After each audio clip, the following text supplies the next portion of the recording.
కార్యకర్తలందరికీ మళ్ళీ నా విన్నపం, మీ అందరికీ ఇప్పుడు ఒక యాప్ వస్తుంది. టెలిగ్రామ్ లేదు, ఇది లేదు, సింగిల్ యాప్లో తీసుకొస్తా, వివరాలన్నీ మళ్ళీ చెప్తా. దాని ద్వారా మీరు చేస్తున్న పనులు మాకు తెలిసిపోతాయి. డోర్ టు డోర్ అన్నీ వేదికమైన మా చుట్టూ తిరుగుతాం కాదు, ప్రజల చుట్టూ తిరగండి. మిమ్మల్ని ఎత్తుక్కుంటూ వచ్చే బాధ్యత తెలుగుదేశం పార్టీ తీసుకుంటుంది. రెండోది, మన కార్యకర్తలు మనందరికీ నాతో సహా ఉన్న ఒక జబ్బు ఉంది రా భయ్. ఆ జబ్బు పేరేంటో తెలుసా? అలక. ఏంటది? అలక.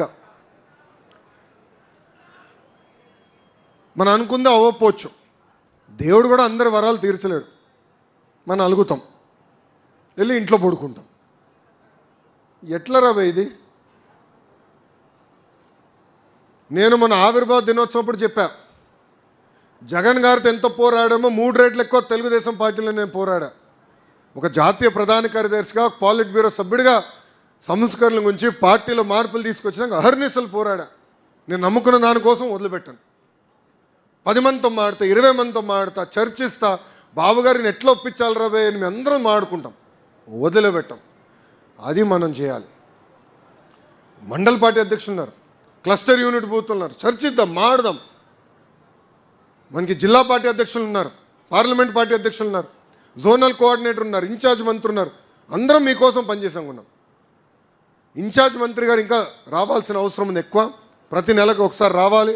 నేను భరత్ కూడా క్లియర్గా చెప్తాను, వస్తారు, కూర్చుంటారు. నేను ఎట్లయితే మిమ్మల్ని కలుస్తున్నానో అదేవిధంగా ఆయన కలుస్తాడు. మీ సమస్యలు తీర్చే బాధ్యత కూడా ఆయన తీసుకుంటాడు.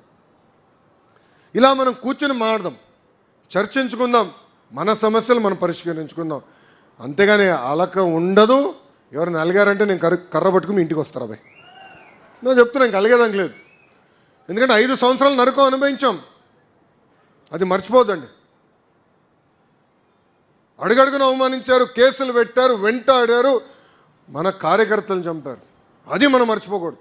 అట్లా ఉండాలి తప్ప ఏదో అయిపోయింది, ఏదో తప్పు అయిపోయిందని ఇంట్లో పడుకోకూడదని కార్యకర్తలందరికీ నేను తెలియజేస్తున్నాను.